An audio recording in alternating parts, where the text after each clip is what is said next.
Hello everyone. तो कैसे हैं आप सब? आई होप आप सब अच्छे होंगे। स्वागत है आप सभी का आपके अपने चैनल जुनून पढ़ाई का में।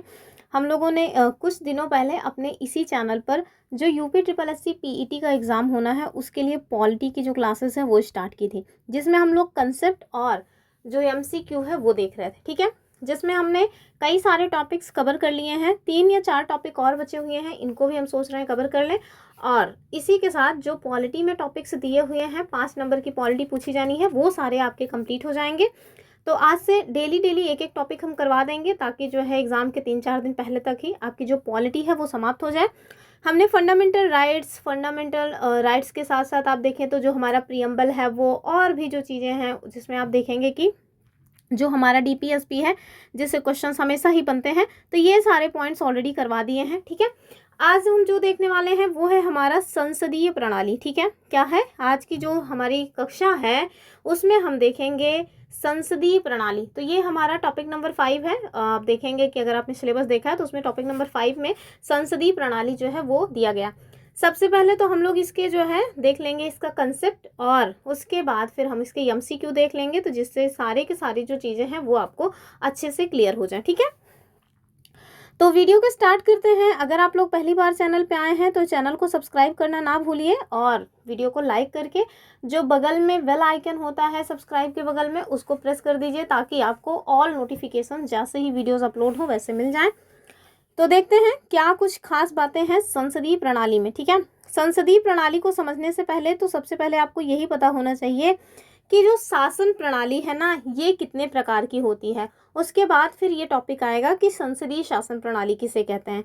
क्योंकि हमारे सिलेबस में ये दिया हुआ है संसदीय शासन प्रणाली, तो इस वजह से हमने इसका जो मेन टॉपिक डाला हुआ है वो है संसदीय शासन प्रणाली। ठीक है, तो सबसे पहले देख लेते हैं जो हमारी मतलब की प्रणाली है, शासन की प्रणाली है, वो कितने टाइप्स की आपको देखने को मिलती है। तो यदि आप इसमें देखेंगे तो सबसे पहली जो मतलब की प्रकार है, सबसे पहला जो प्रकार है, जो कि अभी वर्तमान में आपको बहुत कम देशों में देखने को मिलेगा, लेकिन पहले भारत देश में भी यही शासन प्रणाली चल रही थी, और वो कौन सी है? वो है राजतंत्रात्मक शासन प्रणाली। अर्थात कोई एक व्यक्ति राजा हुआ करता था, उसका वचन ही था शासन। तो वो देखा है ना बाहुबली मूवी में जो सीन है, मेरा वचन ही है शासन, तो वही वही कहानी है कुल मिलाकर के। ठीक है, तो कोई एक व्यक्ति राजा होता था, उसी के द्वारा कही गई हर एक चीज जो है वही कानून मानी जाती थी। और सबसे बड़ी बात कि राजा का बेटा जो है वो राजा बनता था, अर्थात वंशानुगत था। यानी कि ऐसा नहीं है कि आज कोई मतलब कि राजा है, कल उनके खानदान के अलावा कोई और जो है व्यक्ति राजा बन जाएगा, नहीं। अगर इस तरह की कोई बात होगी तो वो सत्ता परिवर्तन माना जाएगा। ठीक है, तो आप ध्यान से देखिए कि एक शासन प्रणाली हुआ करती थी राजतंत्र, जिसमें एक ही व्यक्ति प्रमुख होते थे और राजा का बेटा ही राजा बनता था। राज मुकुट धारण करने की अवधारणा उस टाइम पे थी। आपने देखा होगा मूवीज वगैरह में जो सीरियल वगैरह आते हैं, तो जो राजा महाराजा रहते हैं, जो उनके प्रिंस वगैरह रहते हैं, बड़े बड़े से क्राउन जो है वो पहने रहते हैं। ठीक है, तो ये तो एक शासन प्रणाली रही। तो भारत देश के भीतर ये वाली शासन प्रणाली अब तो कुल मिलाकर के नहीं है, पहले थी। ठीक है, दूसरी जो शासन प्रणाली है वो है भैया कुलीन तंत्र। इसको क्या कहते हैं? इसी को कहते हैं अरिस्टोक्रेसी। क्या कहते हैं? अरिस्टोक्रेसी। इसमें कुछ थोड़े लोगों के हाथ में, यानी कि कुछ कुलीन लोग जो संभ्रांत लोग होते थे, उन्हीं के हाथों में ही सत्ता की पूरी बागडोर हुआ करती थी। तो थैंक गॉड कि अपने यहाँ आज ये भी नहीं है। ठीक है, तीसरी जो शासन प्रणाली होती है वो होती है तानाशाही, जिसे कहते हैं अधिनायकवादी। इसमें आप देखेंगे कि एक ही व्यक्ति जो है वो निरंकुश रूप से शासन किया करता था। जैसे जर्मनी के चांसलर, क्या नाम था उनका? सॉरी, चांसलर नहीं, क्या नाम था? आप लोग कमेंट करके बताइएगा। बहुत ज़्यादा जो फेमस है यहूदियों की हत्या करवाने के लिए, अभी मेरे नाम से हिटलर ही याद आ गया मुझे, हिटलर। ठीक है, तो ये जो तानाशाही है यानी कि अधिनायकवादी, तो हिटलर का नाम आप सबने सुना ही होगा। ठीक है, तो इस तरह की शासन व्यवस्था, इसमें आप देखिए एक ही व्यक्ति निरंकुश तरीके से शासन किया करता था। और अभी वर्तमान की यदि आप बात करें ना, तो भारत देश में आप जिस तरह की शासन प्रणाली देख रहे हैं, उसमें लोग मोदी जी को कहते हैं कि वो तानाशाह बन चुके हैं। ठीक है, अब ये कितनी सच्चाई है, कितनी झूठ बात है, ये आप सब जानते हैं, हम भी जानते हैं। लेकिन चूंकि हमारे यहाँ संविधान है, संवैधानिक व्यवस्था चलती है, तो किसी के लिए भी मतलब एकदम तानाशाह बनना थोड़ा मतलब आसान काम नहीं होगा। ठीक, अगली जो है शासन प्रणाली वो है भैया डेमोक्रेसी। क्या है? डेमोक्रेसी। तो सबसे महत्वपूर्ण जो शासन प्रणाली है वो है डेमोक्रेसी। और सबसे बड़ी बात, भारत देश के भीतर जब से भारत देश अंग्रेजों से आज़ाद हुआ है तब से यही शासन प्रणाली चल रही है। इसको क्या कहते हैं? इसको कहा जाता है लोकतंत्र। क्या कहते हैं? इसको लोकतंत्र कहते हैं। लोकतंत्र को यदि आप मतलब कि तोड़ें, दो शब्दों से मिलकर के ये बना हुआ है, एक तो है लोक और दूसरा है तंत्र। ठीक है, तंत्र। तो लोक मतलब क्या होता है? लोक मतलब होता है लोग और तंत्र मतलब होता है शासन, अर्थात लोगों का शासन इज इक्वल टू लोकतंत्र। तो भारत देश की जो वर्तमान की व्यवस्था है वो कैसी है? तो हमारे यहाँ भी डेमोक्रेसी है, अर्थात जनता में ही सत्ता निहित है। आप लोगों ने देखा होगा ना, जब हम प्रियम्बल पढ़ा रहे थे तो उसमें हमने देखा था कि प्रियम्बल जो है वो स्टार्ट ही इस चीज़ से हो रही कि हम भारत के लोग, अर्थात जो भारत के लोग हैं ना, सर्वोच्च सत्ता वही है। ठीक, तो ये हम लोग कैसे जानते हैं? क्योंकि हमारा जो भारत देश है उसमें संविधान जो है वही सर्वोच्च है। संविधान को सर्वोच्च क्यों माना जा रहा है? क्योंकि मतलब संविधान से ऊपर ना कोई शासक है और ना कोई शासन प्रणाली है। ठीक है, संविधान ही सर्वोच्च है। और संविधान को सर्वोच्चता कौन दे रहा है? हम भारत के लोगों के द्वारा मिलकर के दिया जा रहा है। उसको बनाने का काम हम भारत के लोगों ने किया, अर्थात जो सर्वोच्च सत्ता है। जब भी क्वेश्चन आपसे बनेगा कि भारत देश में संप्रभु कौन है या भारत देश में सर्वोच्च सत्ता कौन है, तो जब भी इस तरह का क्वेश्चन पूछा जाएगा आप ध्यान से देखिएगा कि भारत देश की जनता होगा। क्या होगा? भारत देश की जनता जो है वो सर्वोच्च है। ठीक है, चलिए अब हम आगे देखते हैं, और वो क्या है? वो है लोकतंत्रात्मक जो शासन प्रणाली है उसके रूप। ठीक है, हमने ये देखा कि पूरे मतलब कि ओवरऑल कितने टाइप के शासन प्रणाली होती है। उसमें हमने देखा कि अपने भारत देश के भीतर जो शासन प्रणाली यूज में आ रही है वो है लोकतंत्रात्मक शासन प्रणाली। ठीक है, तो अब हम देखेंगे कि जो लोकतंत्रात्मक शासन प्रणाली है इसके कितने रूप हैं। तो इसके भी आपको दो रूप देखने को मिलेंगे, एक तो है संघात्मक और दूसरा है एकात्मक। ठीक है, इसी संघात्मक को ही संसदीय शासन प्रणाली कहते हैं, जबकि एकात्मक को क्या कहते हैं? अध्यक्षीय शासन प्रणाली। ठीक है, तो अब देखिए जो संसदात्मक या मतलब कि या फिर संसदीय शासन प्रणाली है, ये आप देखिए सर्वप्रथम कहाँ पे आपको देखने को मिला? तो सर्वप्रथम ये आपको ब्रिटेन में देखने को मिला। कहाँ? ब्रिटेन में। और ब्रिटेन को ना संसदीय शासन प्रणाली की जननी कहा जाता है। ठीक है, भारत देश ने भी ब्रिटेन से ही प्रेरित होकर के अपने यहाँ संसदीय शासन प्रणाली को अपनाया है, हालांकि बहुत सारी चीजें वहां से अलग हैं। ठीक है, तो और देखिए दूसरी जो शासन प्रणाली है वो है एकात्मक या अध्यक्षीय शासन प्रणाली। इसमें आप देखेंगे कि जो अध्यक्ष होते हैं वो होते हैं मतलब राष्ट्रपति। तो वो राष्ट्रपति की एक तरह से शासन प्रणाली है। इसका जीता जागता जो एग्जाम्पल है वो है यूएसए। तो यूएसए के जो राष्ट्रपति हैं वो नाम मात्र के प्रमुख नहीं होते, जैसे भारत देश के राष्ट्रपति नाम मात्र के प्रमुख होते हैं, लेकिन जो यूएसए के राष्ट्रपति हैं वो मतलब कि वास्तविक प्रमुख होते हैं। ठीक है, चलिए आगे देखेंगे हम लोग, और अगली जो बात है वो है राज्य। ठीक है, ये बहुत ही महत्वपूर्ण कंसेप्ट है। इससे क्वेश्चंस आईएएस तक ने पूछ रखे हैं और पीसीएस ने भी पूछ रखा है। और आप ये मत सोचिएगा कि आईएएस पीसीएस ने पूछा है तो हमसे थोड़ी ना पूछेगा। अरे क्यों नहीं पूछेगा, पूछेगा तो है ही, आप देखिएगा किसी ना किसी बार पूछ ही लेगा। ठीक है, तो संसदीय शासन प्रणाली पढ़ते समय कम से कम हमें ये तो पता ही होना चाहिए ना कि हम लोग जब शासन व्यवस्था को पढ़ रहे हैं तो ये तो पढ़ें कि राज्य क्या होता है। हालांकि हमने पहले भी आपको ये सारी चीज़ें बताई हुई हैं, लेकिन इस व्यवस्था को पढ़ते टाइम जरूरी है जानना, तो फिर से बता रहे हैं। तो राज्य जो है ना, ये जो यूपी एमपी बिहार इन सब चीज़ों को आप जो राज्य कह रहे हैं, ये केवल ये तो बहुत छोटी सी संकल्पना है। ठीक है, राज्य की जो विस्तृत संकल्पना है उसमें यदि आप देखें तो वो क्या हो जाएगा? वो हो जाएगा कि राज्य एक ऐसी व्यवस्था को कहते हैं जिसमें क्या होना चाहिए? एक निश्चित भूभाग होना चाहिए। ठीक है, यानी कि मतलब एरिया जो है वो एकदम निश्चित होना चाहिए। ऐसा नहीं कि जहां तक नज़र पहुंच जाए सब अपना ही है, इस तरह से चीज़ें नहीं होंगी।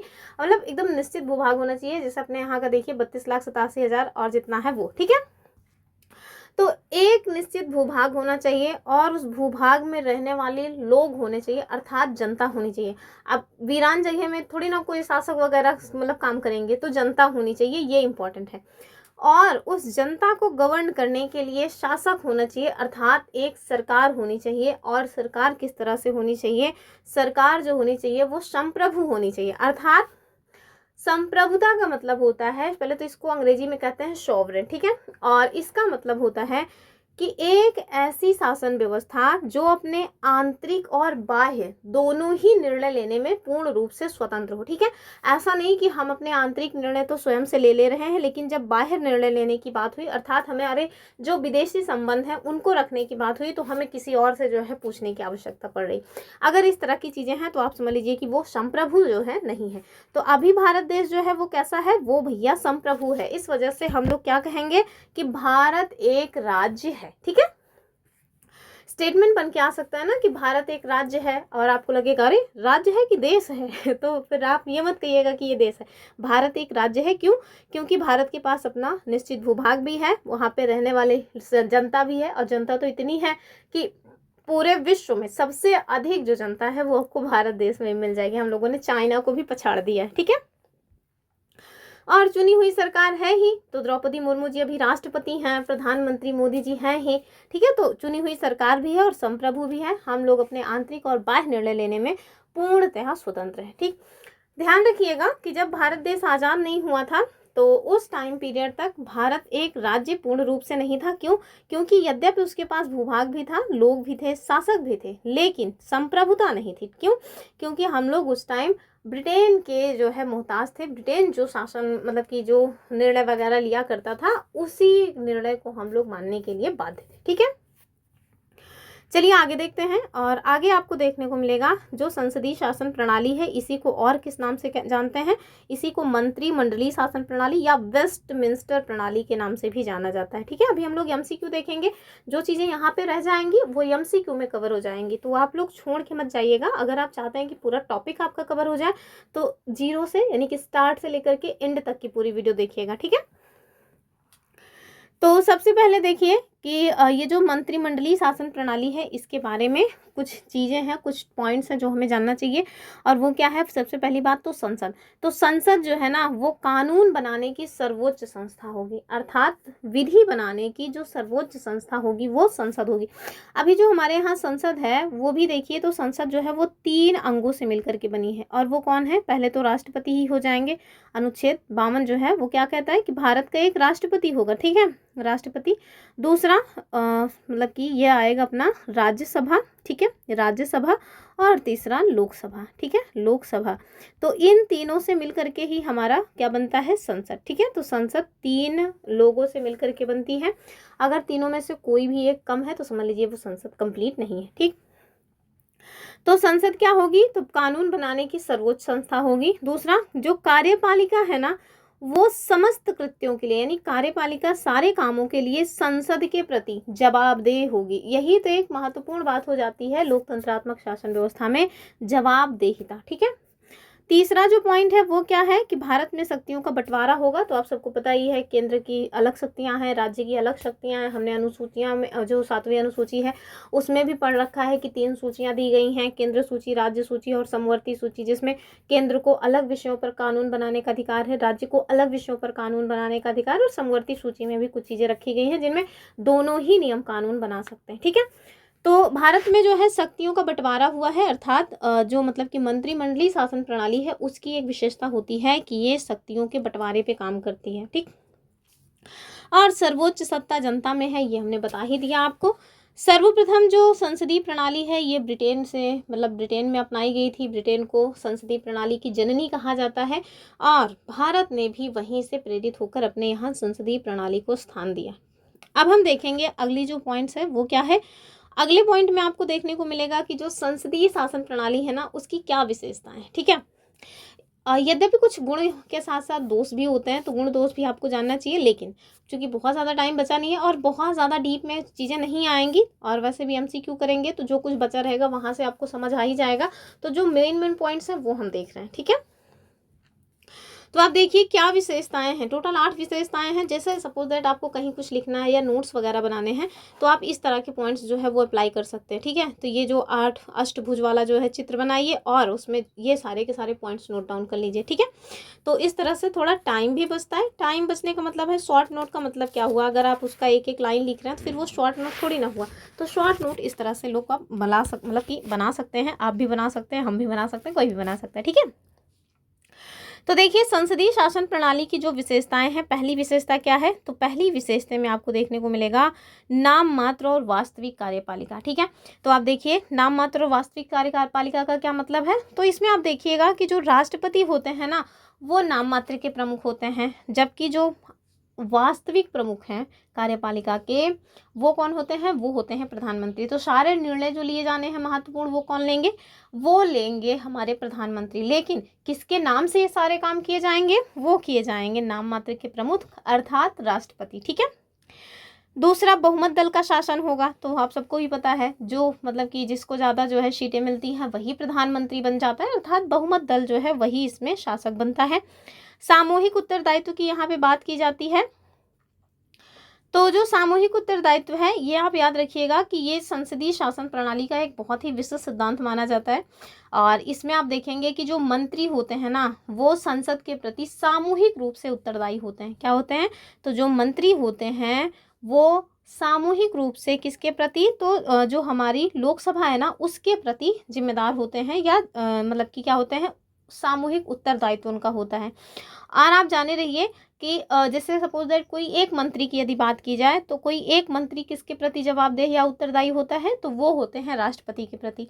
ध्यान से ये पॉइंट सुनिएगा क्योंकि ये क्वेश्चन डायरेक्ट पूछा जाता है कि जो मंत्री हैं वो सामूहिक रूप से किसके प्रति जवाबदेह होते हैं, तो वो होते हैं लोकसभा के प्रति। ठीक है, वहीं यदि एकल मंत्री की बात की जाए, कोई एक मंत्री किसके प्रति जवाबदेह होगा, तो वो होगा अपने राष्ट्रपति के प्रति। ठीक है, और आप देखिए ये जो मतलब कि क्या होता है कि लोकसभा जो है ना ये गठबंधन की जो बात की जाती है, यानी कि जो बात हम कह रहे हैं कि लोकसभा के प्रति सामूहिक रूप से ये उत्तरदायी होंगे, इसके बारे में जो प्रावधान है वो कहाँ पे किया गया है, तो ये किया गया है आर्टिकल 75 में। ठीक है, तो आर्टिकल भी पूछा जा सकता है कि जो मतलब कि प्रधानमंत्री या फिर मंत्री जो हैं वो सामूहिक रूप से किसके प्रति उत्तरदायी होते हैं, तो लोकसभा के प्रति। और ये कहाँ पे बताई गई हैं चीज़ें, अनुच्छेद 75 में। ठीक है, अगला जो पॉइंट है वो क्या है, वो है हमारा राजनीतिक एकरूपता। ठीक है, तो राजनीतिक एकरूपता का मतलब क्या हुआ, तो राजनीतिक एकरूपता का जो मतलब है वो हुआ कि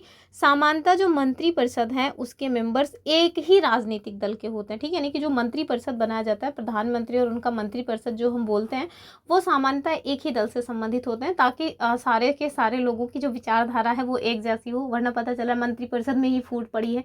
तो इस तरह की चीज़ें आपको देखने को थोड़ा कम ही मिलेंगी।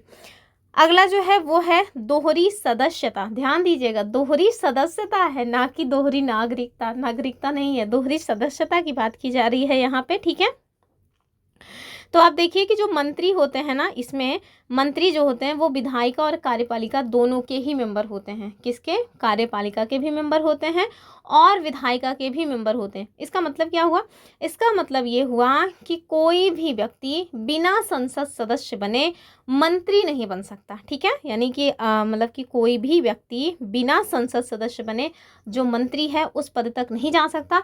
सपोज दैट किसी व्यक्ति को मंत्री बना भी दिया गया तो फिर उसको 6 माह के अंदर संसद का सदस्य बनना अनिवार्य होगा। ये टाइम पीरियड याद रखिएगा कि 6 माह के भीतर उसे संसद का सदस्य बनना अनिवार्य होगा। संसद मतलब चाहे वो लोकसभा का सदस्य बन जाए, चाहे वो राज्यसभा का सदस्य बन जाए। ठीक है, अगला जो मतलब कि अगली जो बात है वो क्या है, प्रधानमंत्री नेतृत्व। ठीक है, तो प्रधानमंत्री का नेतृत्व होता है, अभी हमने आपको बताया कि सरकार की जो व्यवस्था है उसमें जो वास्तविक कार्य मतलब कि प्रमुख होते हैं वो कौन होते हैं, वो प्रधानमंत्री होते हैं। ठीक है, और अगला जो है वो है निचले दल का विघटन, यानी जो हमारा निचला सदन है। तो निचला सदन किसको कहते हैं, लोकसभा या राज्यसभा, किसको कहा जाता है, तो लोकसभा, जिसे आम सदन भी कहा जाता है, इसी को कहते हैं निचला सदन। जबकि राज्यसभा जो है वो उच्च सदन है। तो आप देखिए जो निचला सदन यानी कि जो हमारी लोकसभा है उसका विघटन हो सकता है, लेकिन आप ध्यान रखिएगा राज्यसभा का विघटन नहीं होता। कई बार ये क्वेश्चन बन चुका है। और गोपनीयता की यदि बात की जाए तो ये भी संसदीय शासन प्रणाली की एक विशेषता मानी जाती है। क्या, वो है गोपनीयता। ठीक है, तो जो मंत्री होते हैं वो गोपनीयता के सिद्धांत पे अपना काम करते हैं और अपनी जो कार्यवाही और नीति है तथा जो निर्णय है उनकी सूचना वो नहीं देते हैं। ठीक है, तो ये सारी बातें हैं। और हाँ, सपोज दैट मतलब कोई कल को आपसे पूछ ले कि जो मंत्री है ना वो जो मतलब कि शपथ लेते हैं मंत्री बनते टाइम, वो किस चीज़ की शपथ लेते हैं, तो ध्यान रखिएगा गोपनीयता की ही शपथ लेते हैं। चलिए, और दिलवाते कौन है? तो जाहिर सी बात है राष्ट्रपति जी ही दिलवाएंगे। तो ये तो हमने देखा संसदीय शासन प्रणाली की जो विशेषताएं हैं वो। अब कुछ ऐसी चीज़ें होती हैं जो मतलब कि मतलब इनमें दोष भी होता है। जाहिर सी बात है कोई भी प्रणाली हो कुछ ना कुछ गुण दोष तो इसमें रह ही जाते हैं, तो वो आप देख लीजिएगा, ठीक है। अब जैसे गुण तो कम से कम जानने ही चाहिए, जैसे विधायिका और कार्यपालिका के मध्य सामंजस्य बना रहता है, उत्तरदायी सरकार जो है वो रहता है, निरंकुशता बिल्कुल भी नहीं रहती, मतलब निरंकुश नहीं होने पाएंगे लोग, जो शासन है दल है मतलब जो शासक हैं वो निरंकुश नहीं होने पाएगा। वैकल्पिक सरकार की भी व्यवस्था रहती है। तो इस तरह की चीज़ें आप देखेंगे गुण के रूप में रहती हैं। इसके दोष भी आपको देखने को मिल जाएंगे। अस्थिर सरकार है। अस्थिर क्यों है? क्योंकि सपोज दैट जो मतलब कि प्रधानमंत्री हैं वो सपोज दैट इस्तीफा दे दिए तो क्या हो जाएगा? पूरी लोकसभा का ही विघटन हो जाएगा, तो सरकार ही मतलब कि खत्म हो जाएगी। ये स्थायी व्यवस्था नहीं है, बस कहने के लिए है कि 5 साल के लिए सरकार बन गई। लेकिन अगर आप वास्तव में देखेंगे जो हमारा मतलब कि संसद है, सॉरी संसद नहीं, जो हमारा संविधान है उसमें जिस तरह की चीज़ें दी गई हैं वो बताया गया है कि ये कोई मतलब कि स्थिर सरकार नहीं है, ये एक तरह की अस्थिर सरकार है, ठीक है। और नीतियाँ जो भी बनाई जाती हैं उसकी भी निश्चितता का अभाव रहता है। कैसे? सपोज दैट अभी 5 साल के लिए कोई सरकार है, उसने कोई नियम कानून बनाया, कोई नीतियाँ बनाई, अगली बार जो है वो सरकार हट गई, दूसरा कोई व्यक्ति चुन करके आ गया, दूसरा कोई प्रधानमंत्री बना, दूसरी कोई मतलब कि पार्टी का प्रधानमंत्री बन गया, तो वो उन नीतियों को पलट देगा। तो इस तरह की जो अव्यवस्थाएं हैं वो मतलब देखने को मिल जाती हैं। मंत्रिमंडल जो है वो निरंकुश हो सकता है। शक्तियों के पृथक्करण की जो बात की जाती है उसकी भी कभी कभी आप देखेंगे शक्तियों का जो पृथक्करण है वो केवल किताबी बातें ही लग जाती हैं, ठीक है। तो इस तरह के कुछ गुण और दोष आपको देखने को मिल जाता है। सबसे जो बड़ी बात है, सबसे ज़्यादा जो मतलब कि इसका लोग मतलब कि कहते हैं व्यंग करते हैं, वो क्या है? वो होता है कि अकुशल व्यक्तियों के द्वारा सरकार का संचालन किया जाता है। अर्थात किसी भी तरह का कोई एलिजिबिलिटी टेस्ट नहीं होना है। कोई भी व्यक्ति भारत का नागरिक हो वो जो है सरकार में जाकर के शामिल हो सकता है। तो इस तरह की जो कुछ अव्यवस्थाएं हैं या इस तरह के जो दोष हैं वो आपको इस संसदीय शासन प्रणाली में देखने को मिल जाती हैं, ठीक है। यही लगे हाथ थोड़ा सा जान लीजिए अध्यक्षीय शासन प्रणाली के बारे में। तो जो अध्यक्षीय शासन प्रणाली है उसमें आप देखेंगे कि जो राष्ट्रपति हैं वही वास्तविक प्रमुख होते हैं, सारी शक्तियां उन्हीं के इर्द गिर्द घूमती रहती हैं, और इस तरह की जो व्यवस्था है वो आपको कहाँ देखने को मिल जाएगी? यूएसए में, ठीक। चलिए आगे देखेंगे। और एक छोटा सा टॉपिक है, ये हमने लक्ष्मीकांत से ही उठाया हुआ है। वो क्या है? वो है संसदीय और राष्ट्रपति व्यवस्था की तुलना। तो इससे आपको ना जो हमने राष्ट्रपति शासन के बारे में कुछ बताया नहीं है वो पॉइंट्स भी क्लियर हो जाएंगे, ठीक। जैसे आप देखिए कि जो संसदीय शासन है ना, इसकी जो विशेषताएं हैं, इसमें आपको दोहरी कार्यपालिका जो है मतलब कि दोहरी कार्यकारिणी मिल जाएगी, बहुमत दल के शासन की बात होती है, सामूहिक उत्तरदायित्व की बात है, अभी बताया ना कि लोकसभा के प्रति, राजनीति की एकरूपता, दोहरी सदस्यता, प्रधानमंत्री का नेतृत्व, निचले सदन का विघटन और शक्तियों का पृथक्करण या सम्मिश्रण, ये सारी चीजें हैं। वहीं अगर आप देखें कि जो एकल मतलब की शासन व्यवस्था है या राष्ट्रपति शासन व्यवस्था है जैसे कि अमेरिका में, उसमें आपको क्या क्या देखने को मिलेगा? इसमें आप देखिए एकल कार्यकारिणी होती है, ठीक है। राष्ट्रपति और विधायिका का पृथक रूप से जो मतलब कि पृथक रूप से निश्चित अवधि के लिए निर्वाचन होता है। उत्तरदायित्व का इसमें अभाव पाया जाता है। राजनीतिक एकरूपता भी नहीं रहती। एकल सदस्यता, ठीक है, जैसे यहाँ दोहरी सदस्यता थी वैसे यहाँ पे जो है आप देखेंगे कि जो प्रधानमंत्री वाला सॉरी जो मतलब कि अध्यक्षीय शासन प्रणाली है उसमें एकल सदस्यता का प्रावधान है। और इसमें जो है राष्ट्रपति ही वास्तविक प्रमुख होते हैं, यानी कि इन्हीं का नियंत्रण होता है। और यहाँ देखिए निचला सदन जो है ना वो विघटित नहीं होता है और शक्तियों का विभेद यहाँ पे किया गया, ठीक है, यानी कि शक्तियाँ एकदम से पृथक कर दी गई हैं। जबकि यहाँ आप देखिए अपने यहाँ जो संसदीय प्रणाली है उसमें शक्तियों का सम्मिश्रण किया गया है। तो ये कुछ राष्ट्रपति शासन प्रणाली और अध्यक्षीय शासन प्रणाली मतलब कि राष्ट्रपति शासन प्रणाली, इसी को अध्यक्षीय शासन प्रणाली भी कहते हैं, और संसदीय शासन प्रणाली में कुछ अंतर हमने देखे। कुछ गुण दोष भी हैं उनको भी देख लीजिए। जैसे अपने यहाँ जो संसदीय शासन प्रणाली है इसके दो मतलब गुण क्या है? तो विधायिका और कार्यपालिका के मध्य सामंजस्य बना रहता है, उत्तरदायी सरकार है, निरंकुशता पर रोक लगती है, व्यापक प्रतिनिधित्व की जो बात है वो यहाँ आपको देखने को मिलती है। वहीं आप देखें जो मतलब कि दोष है इसके लिए वो क्या है? एक तो सरकार अस्थायी होती है। दूसरा, नीतियों की कोई निश्चितता नहीं है, जब सरकार चेंज होती हैं तो नीतियाँ चेंज हो जाती हैं। शक्तियों के विभाजन के विरुद्ध भी कभी कभी जाने की जो मतलब कि गुंजाइश है वो बनी रहती है। और अकुशल व्यक्तियों के द्वारा संचार का मतलब सरकार का संचालन किया जाता है, यानी कि कोई एलिजिबिलिटी टेस्ट नहीं होता है कि इतनी एलिजिबिलिटी वाले ही यहाँ तक आ सकेंगे, ठीक है, जैसे एग्जाम्स में होता है। तो उस तरह की चीज़ें यहाँ पे आपको देखने को नहीं मिलेंगी।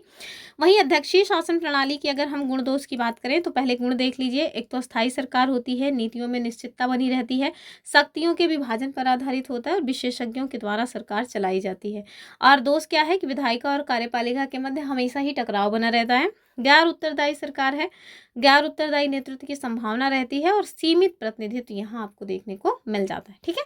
तो ये कुछ गुण दोष और मतलब की विभिन्नताएं देखी हमने अध्यक्षीय और संसदीय शासन प्रणाली में। अब हम लोग डायरेक्ट कहाँ आएंगे, अपने एमसीक्यू पे, और एमसीक्यू के माध्यम से जो अन्य पॉइंट्स हैं वो भी आपको क्लियर हो जाएंगे। टोटल 29 एमसीक्यू हमने लिया है, इजी से लेकर के मॉडरेट और टफ लेवल तक, ठीक है। तो हमने लास्ट में आईएएस प्री में जो क्वेश्चंस पूछे गए हैं उनको भी शामिल किया है। और आपको पता ही होगा कि आईएएस प्री में क्वेश्चंस एकदम कंसेप्चुअल बनते हैं, ठीक है। देखिए पहला क्वेश्चन क्या है, कह रहे हैं कि भारत की संसदीय प्रणाली किस देश से ग्रहण की गई है। अभी इतनी देर से यही सब तो बता रहे थे, ठीक है। तो ये देखिए ब्रिटेन हो जाएगा, ठीक। और आप देख लीजिए कि भारत की संसदीय प्रणाली ब्रिटिश वेस्टमिंस्टर मॉडल पर आधारित है, जो कि मैंने आपको अभी बताया ही था। नेक्स्ट क्वेश्चन क्या है कि संसदीय प्रणाली में वास्तविक कार्यपालिका कौन होता है। ऑप्शन देखिए, राष्ट्रपति, प्रधानमंत्री, संसद या गवर्नर। तो अभी इतनी देर से यही तो बता रहे थे कि जो प्रधानमंत्री हैं वो वास्तविक प्रमुख होते हैं, जबकि राष्ट्रपति जो है वो नाम मात्र के प्रमुख होते हैं, ठीक है। आगे देखिए, संसदीय प्रणाली में राष्ट्रपति या राज्यपाल को क्या कहा जाता है, तभी बताया, औपचारिक या नाम मात्र के प्रमुख, ठीक है। नेक्स्ट क्वेश्चन कि मंत्री परिषद किसके प्रति सामूहिक रूप से उत्तरदायी होती है, तो हमने बताया लोकसभा के प्रति। एकल रूप से यानी एक मंत्री किसके प्रति जवाबदेही होता है, तो वो होता है राष्ट्रपति के प्रति। आगे देखिए, कह रहे हैं कि मंत्री परिषद के सामूहिक उत्तरदायित्व का जो प्रावधान है वो किस अनुच्छेद में है, तो हमने बताया था अनुच्छेद 75। कौन सा क्लॉज है, तो क्लॉज 3, ठीक है। आगे देखिए, संसदीय शासन प्रणाली का मुख्य लक्षण कौन सा है, तो शक्तियों का पृथक्करण या कार्यपालिका का विधायिका से पृथक्करण या न्यायपालिका की सर्वोच्चता या संघीय सर्वोच्चता। तो इसका जो सही उत्तर है वो हो जाएगा ऑप्शन बी। लेकिन अगर सपोज दैट कहीं लिखा है कार्यपालिका का विधायिका से पूर्ण पृथक्करण तो वो रॉन्ग हो जाएगा, ठीक है। पृथक्करण है लेकिन पूर्ण पृथक्करण नहीं है, वो आपको ब्रिटेन में नहीं, मतलब कि वो आपको यूएस में देखने को मिलेगा। कह रहे हैं संसदीय प्रणाली में नाम मात्र का प्रमुख किसे कहा जाता है, तो ये राष्ट्रपति हो जाएंगे, ठीक। अब चूंकि सारे पॉइंट्स देख लिए हैं तो बहुत ज़्यादा इस क्वेश्चन में समय नहीं लगाते। अगला क्या है कि भारत के संविधान में संसदीय प्रणाली शब्द कहाँ प्रयुक्त है, तो आप देखिए पूरे संविधान में कहीं पर भी इसका जो मतलब कि प्रयोग नहीं किया गया, ठीक है। तो इसका उत्तर हो जाएगा ऑप्शन सी। नेक्स्ट क्वेश्चन क्या है, नेक्स्ट क्वेश्चन आप देखें तो संसदीय प्रणाली में मतलब संसदीय शासन प्रणाली का कौन सा लक्षण नहीं है, तो अभी हमने बताया था ना कि कार्यपालिका का विधायिका से यदि पूर्ण पृथक्करण लिखा हो तो समझ लीजिए वो नहीं है।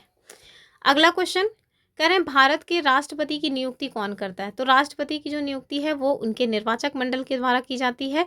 यहाँ पे आपको इसका मतलब कि एक्सप्लेनेशन देखने को मिलेगा कि भारत के जो राष्ट्रपति हैं इनका चुनाव एक निर्वाचक मंडल के द्वारा, जिसे हम लोग इलेक्टोरल मतलब कि कॉलेज भी कहा जाता है, उसके द्वारा किया जाता है। इसमें संसद के दोनों सदनों, कौन से दोनों सदन, लोकसभा और राज्यसभा के निर्वाचित सदस्य, ध्यान से देखिएगा, निर्वाचित ना कि नाम मतलब नामित, ध्यान से देखिए इस बात को, निर्वाचित सदस्य और राज्यों व जो केंद्र शासित प्रदेश है, और केंद्र शासित प्रदेश में केवल 2 केंद्र शासित प्रदेश, कौन, दिल्ली और पुदुचेरी की विधानसभाओं के, ध्यान से विधानसभा की बात हो रही है, विधान परिषद इसमें शामिल नहीं होगा, इनके निर्वाचित सदस्य शामिल होते हैं। वैसे ही डायरेक्ट क्वेश्चन बनता है राष्ट्रपति के निर्वाचक मंडल में कौन शामिल होते हैं, ठीक है। अगला देखिए, कह रहे हैं संसदीय प्रणाली में डुअल एग्जीक्यूटिव का अर्थ क्या होता है, तो आप देखिए राष्ट्रपति और प्रधानमंत्री, जिसमें आपको राष्ट्रपति नाम मात्र के प्रमुख और प्रधानमंत्री वास्तविक प्रमुख के रूप में देखने को मिल जाएंगे, ठीक है। अगला क्वेश्चन कह रहे हैं ब्रिटेन की संसदीय प्रणाली में वास्तविक प्रमुख कौन होता है, तो वहाँ भी प्रधानमंत्री होते हैं, वहाँ पे तो राष्ट्रपति नहीं होते हैं, वहाँ राजा होते हैं या रानी होती हैं, और ये लोग नाम मात्र के ही प्रमुख होते हैं, ठीक है। तो जो भी मतलब कि इनके प्रधानमंत्री कहेंगे वही सारी चीज़ें होती है। और एक पॉइंट आप याद रखिएगा कि ब्रिटेन की जो संसद है ना वो मतलब कि बहुत ज़्यादा शक्तिशाली है। उसकी संसद के लिए कहावत कही जाती है कि ब्रिटेन की संसद किसी स्त्री को पुरुष या किसी पुरुष को स्त्री नहीं बना सकती, बाकी वो सब कुछ कर सकती है, यानी कि बहुत ही पावरफुल है उनकी संसद, ठीक है। और अपने यहाँ की संसद इतनी पावरफुल है? नहीं, अपने यहाँ तो संविधान पावरफुल है। चलिए अगला देखिए कि मंत्रिपरिषद का त्यागपत्र किसे सौंपा जाता है? तो जो मंत्रिपरिषद है वो अपना त्यागपत्र किसको देंगे? राष्ट्रपति को देंगे, ऑप्शन ए। नेक्स्ट क्या है कि संसदीय प्रणाली की आवश्यकता क्यों होती है? ऑप्शन देखिए, न्यायपालिका को मजबूत करने के लिए, तो न्यायपालिका को मजबूत करने के लिए नहीं होती, संघीय ढांचा को मजबूत करने के लिए, या ये सब नहीं। देखिए बी वाला हो जाएगा कि जनता की सीधे भागीदारी सुनिश्चित हो सके इसलिए। ठीक है, नेक्स्ट क्या है कि संसदीय प्रणाली का एक बड़ा लाभ है क्या? वही बताना है। स्थिरता, कार्यपालिका की पूर्ण स्वतंत्रता, न्यायपालिका पर नियंत्रण या जवाबदेहिता। तो ये हो जाएगा अपना ऑप्शन बी वाला, यानी कि जवाबदेहिता। क्वेश्चन नंबर अगला क्या है कि भारत में संसदीय प्रणाली किस मॉडल पर आधारित है? अभी तो बताया वेस्टमिंस्टर मॉडल पर आधारित है। ठीक है, क्वेश्चन इसी तरह के पूछे जाते हैं, तो इस वजह से जिस तरह के क्वेश्चन पूछे जाते हैं वो सब हमने प्रयास किया है कि सब आपको बता दें। अगला क्वेश्चन क्या है कि भारत में संसदीय प्रणाली किस प्रकार की है? पहला क्या है, राष्ट्रपति प्रणाली, संघीय संसदीय प्रणाली, या एकात्मक, या फिर मिश्रित। तो ये हो जाएगा संघीय संसदीय प्रणाली, ऑप्शन बी। अगला क्या है कि राष्ट्रपति प्रणाली और संसदीय प्रणाली में क्या अंतर है? ठीक है, डिवीजन जो है वो बताना है, डिफरेंस बताना है कुल मिलाकर के। पहला कि राष्ट्रपति प्रणाली में कार्यपालिका उत्तरदायी होती है, क्या इस तरह की चीजें हैं। दूसरा कह रहे हैं कि संसदीय प्रणाली में कार्यपालिका उत्तरदायी होती है, तो बस यही ठीक बात है, ऑप्शन जो है वो बी हो जाएगा। ठीक है, तो कार्यपालिका जो है वो उत्तरदायी होती है किसके प्रति? विधायिका के प्रति। ये क्वेश्चन ऐसे डायरेक्ट पूछा जाता है कि संसदीय शासन प्रणाली में जो कार्यपालिका है वो उत्तरदायी होती है किसके प्रति? विधायिका के प्रति। चलिए आगे देखते हैं। अगला क्वेश्चन क्या है कि भारत की संसदीय प्रणाली में मंत्री परिषद का कार्यकाल किस पर निर्भर है? तो ये हो जाएगा लोकसभा में बहुमत पर, यानी कि लोकसभा में यदि बहुमत जो है वो हटा तो समझ लीजिए टाइम खटा यानी कि बहुमत जब तक बहुमत प्राप्त है तभी तक आप प्रधानमंत्री हैं, तभी तक सरकार बनी हुई है। बहुमत हटा तो सब कुछ खटा। चलिए आगे देखिए क्वेश्चन नंबर अगला कि संसदीय प्रणाली में कैबिनेट डिक्टेटरशिप का क्या आशय है? तो ये हो जाएगा प्रधानमंत्री का अधिनायकवाद। ठीक है, और आप लोगों के लिए बहुत इंपॉर्टेंट सूचना है वो ये है कि 2 सितंबर को हम 12 बजे से महामैराथन लाने वाले हैं, दोपहर 12 बजे से अपने इसी यूट्यूब चैनल पर। किस चीज़ की? हिंदी की, जिसमें आपको कंप्लीट हिंदी की जो प्रिपरेशन है वन शॉट में कराया जाएगा, यानी कि सारे महत्वपूर्ण जो पॉइंट्स हैं वो आपको बताए जाएंगे और मेरी खुद के मतलब कि हैंड रिटन नोट्स से। ठीक है, तो आप लोग उसके साथ जुड़ना मत भूलिएगा। मैंने सारे इंपॉर्टेंट टॉपिक्स या उसमें नहीं, टॉपिक्स तो सारे कवर किए हैं, बहुत इंपॉर्टेंट जो चीज़ें हैं वो उसमें कवर करने का प्रयास किया है। हाँ, अगर आपको लगेगा कि नहीं अभी तो कुछ अधूरा अधूरा सा है तो हम आपको एक PDF भी दे देंगे जिसमें जा करके आप और सारी चीज़ों को पढ़ सकते हैं। जैसे जो अनेक शब्दों के लिए एक शब्द है, उसमें कुछ ही शब्द हम आपको बताएंगे, क्योंकि जाहिर सी बात है अपने नोट्स में कुछ ही चीज़ों को लिखेंगे, सारे के सारे तो अपने नोट्स में लिखेंगे नहीं, तो आपको PDF दे देंगे, उसमें जाकर के आप और सारे जो शब्द हैं वो देख सकते हैं, विलोम शब्द और भी देख सकते हैं, पर्यायवाची भी और देख सकते हैं, तो वहाँ से जाके आप देख सकते हैं। लेकिन जो नोट्स हैं हमारे खुद के, उससे जब आप एक बार पढ़ लेंगे ना तो आपको चीज़ों को बहुत अच्छे से समझ आ जाएगी। जो महत्वपूर्ण चीज़ें हैं वो तो मैंने ऑलरेडी उसमें मतलब शामिल ही कर रखा है। ठीक है, तो जुड़ना मत भूलिएगा, दोपहर मतलब 12 बजे से 2 सितंबर को। ठीक है, अगला देखिए कि भारतीय संविधान सभा ने राष्ट्रपति प्रणाली की बजाय संसदीय प्रणाली क्यों चुनी? तो ये हमने ब्रिटेन की परंपरा से इसको लिया हुआ है अपने संविधान में। आगे देखिए कि संसदीय प्रणाली का कौन सा दोष है? ऑप्शन देखिए, कार्यपालिका की जवाबदेही, राजनीतिक अस्थिरता। अभी बताया था ना कि क्या क्या दोष हैं। ठीक है, तो ये हो जाएगा ऑप्शन बी, यानी कि राजनीतिक अस्थिरता। अगला क्वेश्चन क्या है कि निम्नलिखित में से कौन संसदीय प्रणाली की अनिवार्य शर्त नहीं है? तो आप देखिए, न्यायपालिका की स्वतंत्रता। ठीक है, तो ये इसका अनिवार्य शर्त नहीं है। तो हम लोगों ने यद्यप ब्रिटेन से जो है ये वाली संसदीय प्रणाली को ग्रहण किया है, लेकिन आप देखिए कि ब्रिटेन में जो है न्यायपालिका की स्वतंत्रता नहीं है जैसे अपने यहाँ है। अपने यहाँ न्यायपालिका पूर्ण रूप से स्वतंत्र है, इसको न्यायिक पुनर्विलोकन की जो शक्ति है वो भी प्राप्त है। और ये जो न्यायिक पुनर्विलोकन की शक्ति है ये हमने कहाँ से प्रेरित होकर के रखा है? तो मतलब USA से। ठीक है, US और UK समझ आता है कि नहीं? UK मतलब होता है यूनाइटेड किंगडम यानी ग्रेट ब्रिटेन। ठीक है, जबकि US से मतलब क्या होता है? USA यानी यूनाइटेड स्टेट्स ऑफ अमेरिका। ठीक, अगला क्वेश्चन कि मंत्रिपरिषद किस स्थिति में भंग हो जाती है? तो जाहिर सी बात है जब प्रधानमंत्री ही नहीं रहेंगे, वही इस्तीफा दे देंगे, तो फिर कहाँ से मंत्रिपरिषद बनी रहेगी? ऑप्शन ए ठीक हो जाएगा।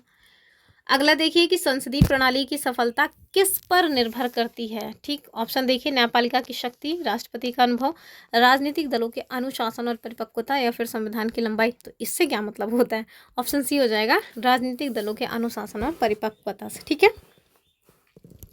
आगे देखिए कि भारतीय संविधान में किस प्रकार की शासन प्रणाली की व्यवस्था की गई है। तो अभी इतनी देर से हम लोग क्या प्रवचन दे रहे हैं, संसदात्मक ना। ऑप्शन क्या हो जाएगा सी। देखिए कहाँ पूछा गया था, 1990 प्री यूपी पीसीएस में। ठीक है, चलिए। और यहाँ पे आपको देखने को मिल जाएगा कि शासन प्रणाली की सामान्यतः दो पद्धतियां हैं, जो मैंने अभी आपको बताया भी था, संसदात्मक और अध्यक्षात्मक। भारत ने जो है ग्रेट ब्रिटेन का अनुसरण करते हुए संसदात्मक शासन व्यवस्था को अपने शासन प्रणाली में शामिल किया है। संसदात्मक शासन व्यवस्था में जो व्यवस्थापिका के सदस्य हैं वही कार्यपालिका का गठन करते हैं और कार्यपालिका व्यवस्थापिका के प्रति उत्तरदायी होती है। संसदात्मक शासन व्यवस्था में कार्यपालिका विधायिका के द्वारा नियंत्रित होती है। तो ये लाइंस एज इट इज याद करनी पड़ेंगी आपको। आगे देखिए, कह रहे हैं संसदात्मक शासन व्यवस्था में क्या होता है। और देखिए यूपीपीसीएस मेंस का क्वेश्चन है 2010 में। ऑप्शन देखिए कि न्यायपालिका का कार्यपालिका पर नियंत्रण होता है, तो ऐसा तो मैंने नहीं बताया। दूसरा, कार्यपालिका का न्यायपालिका पर नियंत्रण, ऐसी बात नहीं है। कह रहे हैं कार्यपालिका का विधायिका पर नियंत्रण, तो ऐसा नहीं है। अब देखिए जो विधायिका है ना, इसका कार्यपालिका पर नियंत्रण होता है। ठीक है, तो ये कार्यपालिका विधायिका, इसी में कंफ्यूज मत होइएगा। ध्यान से देख लीजिए कि संसदात्मक शासन व्यवस्था में जो हमारी विधायिका है उसका कार्यपालिका पर नियंत्रण होता है। ठीक है, अगला देखिए कि संसदीय व्यवस्था वाली सरकार वह होती है जिसमें, तो कौन सी सरकार होती है जो संसदीय व्यवस्था वाली होगी। ऑप्शन देखिए, संसद के सभी राजनीतिक दलों का सरकार में प्रतिनिधित्व हो। तो क्या बस यही काम चीजें हैं, नहीं ना। दूसरा मतलब सरकार संसद के प्रति उत्तरदायी होती है और उसके द्वारा हटाई जा सकती है। बस मेन पॉइंट तो यही है। ऑप्शन 20 का ठीक हो जाएगा। Last question of this session क्या है कि भारतीय संसदीय प्रणाली ब्रिटिश संसदीय प्रणाली में किस बात से भिन्न है, यानी कि वो कौन सी चीज़ है कि जो हम लोगों ने ब्रिटिश के संसद प्रणाली से मतलब प्रेरित होकर के नहीं लिया है, जबकि हमने संसदीय प्रणाली वहीं से प्रेरित होकर के अपने संविधान में लिया है। ठीक, तो उत्तर क्या होगा, वास्तविक और नाम मात्र दोनों प्रकार की कार्यपालिका। तो इस तरह की बात तो हमने ली हुई है। आप देखिए राष्ट्रपति और मतलब प्रधानमंत्री दोनों की नाम मात्र का एक है और दूसरा जो है वो वास्तविक है, तो ये तो लिया है। कह रहे हैं सामूहिक उत्तरदायित्व, तो कलेक्टिव रिस्पॉन्सिबिलिटी ये भी तो लिया है। कह रहे हैं कि द्विसदनी विधायिका यानी लेजिस्लेचर, तो ये भी लिया है। लेकिन आप देखिए न्यायिक पुनर्विलोकन जो है ना, इसकी प्रणाली को हमने नहीं लिया। क्यों? क्योंकि जो न्यायिक पुनर्विलोकन की शक्ति है वो ब्रिटेन की जो मतलब कोर्ट है उसको प्राप्त ही नहीं है, और अपने यहाँ प्राप्त है। हमने कहाँ से इसको ग्रहण किया है, तो यूएसए के संविधान से प्रेरित होकर के न्यायिक पुनर्विलोकन की जो शक्ति है वो हमने ग्रहण की है। ठीक है, उत्तर हो जाएगा ऑप्शन डी वाला। तो देखिए भारतीय संसदीय प्रणाली में न्यायिक पुनर्विलोकन की शक्ति जो है वो हम लागू है, जो कि हमने यूएस से लिया है। ब्रिटेन में तो ये प्रणाली है ही नहीं। और इस अर्थ में देखिए तो भारतीय संसदीय प्रणाली ब्रिटेन से भिन्न है। इसके अतिरिक्त वास्तविक और नाम मात्र दोनों प्रकार की कार्यपालिका, सामूहिक उत्तरदायित्व और द्विसदनीय विधायिका भारत और ब्रिटेन दोनों की ही संसदीय प्रणालियों में लागू है। ठीक है, अब देखिए कुछ स्टेटमेंट पूछे जाते हैं, उनको आपको हम बता दे रहे हैं, उन्हें जरूर देख लीजिएगा क्योंकि कई बार क्वेश्चन बन चुका है इससे। तो देखिए एक व्यक्ति हैं जिनका नाम क्या है, जिनका नाम है के.सी. वेयर। क्या है? के.सी. वेयर। तो इन्होंने क्या कहा है, ये स्टेटमेंट बहुत इंपॉर्टेंट है, बहुत पूछा जाता है। तो ध्यान से देखिए, इन्होंने भारत को क्या कहा, अर्ध संघात्मक कहा। क्या कहा? भारत को अर्ध संघात्मक कहा। ठीक है, तो भारत को अर्ध संघात्मक किसके द्वारा कहा गया है, यानी क्वाजी फेडरल, ये कहा गया है के.सी. वेयर के द्वारा। तो ये एक तो ये स्टेटमेंट है। दूसरा स्टेटमेंट जो है वो किन के द्वारा दिया जाता है, तो जी ऑस्टिन। किसने कहा? तो जी ऑस्टिन ने। तो जी ऑस्टिन का भी जो स्टेटमेंट है उसको ध्यान से देख लीजिए। इन्होंने क्या स्टेटमेंट दिया, एज इट इज़ आपको पता होना चाहिए कि भारतीय संघवाद जो है ना वो सहकारी संघवाद है। तो भारतीय संघवाद को सहकारी संघवाद किसने कहा? सहकारी संघवाद जो है वो जी ऑस्टिन ने कहा है। ठीक है, किसने कहा? जी ऑस्टिन ने। और यहीं पे आप देखिए कि जो के.सी. वेयर हैं इन्होंने और क्या कहा कि भारतीय संविधान जो अधिक, उन्होंने कहा कि जो भारतीय संविधान है वो अधिक कठोर तथा अधिक लचीले के मध्य एक संतुलन स्थापित करता है। किसने कहा? तो के.सी. वेयर ने। तो के.सी. वेयर के दो स्टेटमेंट आपको याद रखने हैं। एक तो इन्होंने भारत के संघ को अर्ध संघात्मक कहा, और दूसरा इन्होंने क्या कहा कि भारत का जो संविधान है वो अधिक कठोर तथा अधिक लचीले के मध्य एक संतुलन स्थापित करता है, यानी कि भारत का संविधान ना तो बहुत अधिक कठोर है और ना ही बहुत अधिक लचीला है। अपने अंबेडकर जी ने क्या कहा है ये भी थोड़ा मतलब कि देख लेना चाहिए, क्योंकि उनकी भी स्टेटमेंट बहुत इंपॉर्टेंट है। तो अंबेडकर जी ने क्या कहा? अंबेडकर जी ने कहा, एक सेकेंड, इन्होंने कहा कि जो भारतीय संविधान है ना उसको संघात्मकता के तंग ढांचे में नहीं ढाला गया। क्या कहा इन्होंने कि भारतीय मतलब कि संविधान को संघात्मकता के तंग ढांचे में नहीं ढाला गया। किसमें? तंग ढांचे में नहीं ढाला गया। और ये किसने कहा? तो अपने अंबेडकर जी ने कहा। ठीक है, तो बस इतने ही सारे पॉइंट्स रहे हैं। अभी अगर वैसे बहुत सारे क्वेश्चंस चाहते तो हम करवा देते, लेकिन कोई ज़रूरत नहीं थी। जब मेन मेन पॉइंट्स से आपको बता दिए हैं तो बहुत ज़्यादा PYQs वगैरह कराने की ज़रूरत इसमें हमको समझ आई नहीं। तो आज के लिए इतना ही रखते हैं। आई होप आपको आज की वीडियो पसंद आई होगी। वीडियो पसंद आई है तो लाइक शेयर करना ना भूलें। चैनल को सब्सक्राइब ज़रूर करके रखिए। आपके काम की ही चीज़ें इस चैनल पे अपलोड होती हैं। फालतू का 1 मिनट आपका बर्बाद नहीं होता है। तो फिर मिलेंगे, और हिंदी की जो प्रैक्टिस सेट है उसके साथ जुड़ना ना भूलें। अभी ये जो है, और मतलब कि आपको ये जो प्रैक्टिस सेट है वो मिलेगी ही। तो आज की जो प्रैक्टिस सेट है ना, दरअसल वो शाम को 6 बजे मिलेगी। अभी हम शाम को 6 बजे जो है यूपी पीसीएस के प्रीवियस ईयर क्वेश्चंस करा रहे थे, लेकिन अभी देख रहे हैं कि लोग एक्टिव ही नहीं हो रहे हैं, क्योंकि अभी पीसीएस को छोड़ करके लोग SSC पेट में लगे हुए हैं, क्योंकि ज़्यादातर वही सारे लोग हैं। स्टूडेंट्स तो सब एक ही हैं, तो कहाँ कहाँ बेचारे देखें। तो इस वजह से आज जो हिंदी की प्रैक्टिस मिलेगी वो आपको शाम को 6 बजे मिलेगी। ठीक है, जैसे मिला करती थी पीसीएस के प्रीवियस ईयर के क्वेश्चंस। ठीक, तो चलिए फिर मिलते हैं। आई होप आप लोगों ने वीडियो को एंजॉय किया होगा, चीज़ें समझ आई होंगी। अगर आपको वीडियो का जो भी बताया गया चीज़ें वो समझ आई है तो एक बार लाइक ज़रूर कर दीजिए, चैनल को सब्सक्राइब कर लीजिए, और अपना जो बेल आइकन वगैरह है वो प्रेस करके एक प्यारा सा कॉमेंट ज़रूर कर दीजिएगा। फिर मिलेंगे अपनी नेक्स्ट वीडियो में, तब तक के लिए नमस्कार एंड जय हिंद।